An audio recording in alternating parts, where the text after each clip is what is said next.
Well, welcome to this special Breeders' Cup video cast here at easyodds.com, and there are plenty of special offers going around from the bookmakers on site as well. I've literally come right off hot the phone from Jeff Bachrach, who is live in Keeneland in Kentucky, and he's reported to me, as I have tweeted as well, PJ Gibbs Tipster at PJ Gibbs Tips. You can find all the tweets over the weekend.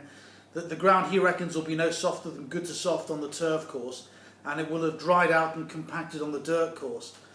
And for me, there are two things to bear in mind when it comes to the Breeders' Cup. One, it's the end of a long, hard season for the Europeans, and you want to go in primarily a horse that is fresh and ready to do himself justice. We all remember the best example of a horse flopping, who we thought was a world superstar in Dancing Brave, but he simply could not handle A, the conditions, and B, the fact that he come off a long and hard season as well. There's no such thing as a certainty or even a nap in the Breeders' Cup. Two, draw is of utmost importance in America because of the sharp nature of the track, and that is certainly so at Keeneland, where you want to get a good spot early doors. And three is one of the more specialist tracks in America where course and distance form counts for an awful lot. I'm going to pass on to you now the very latest news from Jeff Bachrach from America. You can also read up his notes and my notes on site at easyodds.com on the races on Friday and Saturday night. Now, the two horses that Jeff is keenest on most of all come in the sprint. A horse called Barbados, who was beaten by the current favourite last time out, which was Run Happy.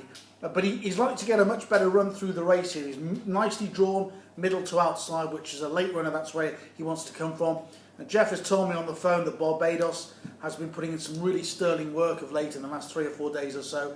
And he thinks at 20 to 1 he can turn that form round to a big price.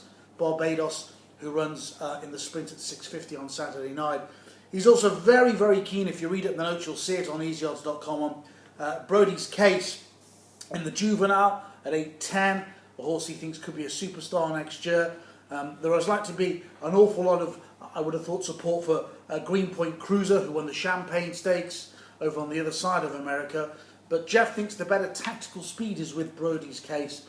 I haven't actually seen the race he won last time out, which is the Futurity, but go on YouTube and have a look at it. And Jeff says you'll be hugely impressed. Those are his big two. Barbados, a 20 to 1 shot for the sprint, and a favourite at Brody's Case in the juvenile.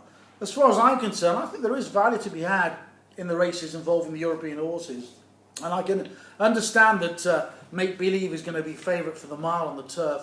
But I do think that Mondialiste, who has been wonderfully handled by David O'Mara this season, he's found the key to him. And of course he went over to America last time out and won in really good style a race that the Woodbine Mile, which is normally a very good connector race, to the mile on the turf here. Now yes, he's got plenty to find on form with Make Believe, but I think the way this race is going to be run, there's plenty of pace on in the mile, will suit the closer that Mondialiste is. I have backed him each way at 14 to 1. I'm going to back him again on the American Toe because I think it'll be a bigger price there. And I've had a save on Make Believe, saving my stake on Mondialiste, so I basically have 2 against the field. And finally, a word about the Classic, the final race in the card, due off at 9.35 at Keeneland. Jeff is very sweet on American Hero. He's been at the track. He's seen this Triple Crown Hero work brilliantly in his last 2 pieces of work, and he thinks he's never seen him better. And it's very hard to go against a Triple Crown Hero. But again, he's a horse that's been on the go for me for a long, long time. And as much as I don't like to go against what Jeff says, and he is there in situ, I thought the each way value here was possibly with Tonalist, but only if they go a good pace. So I'll be backing Tonalist in running if I see there's a good pace in the first 2 or 3 furlongs or so.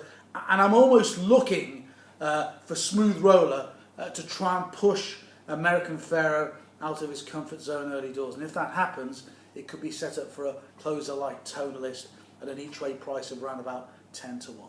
So those are my thoughts on the Breeders' Cup on Saturday. You can back them up with all the latest news on site. We've done most of the previews of most of the races, myself and Jeff, and I'll be posting on Twitter, PJ Gibbs Tipster, what's going to happen through Friday and Saturday, so keep it up to date as far as that is concerned.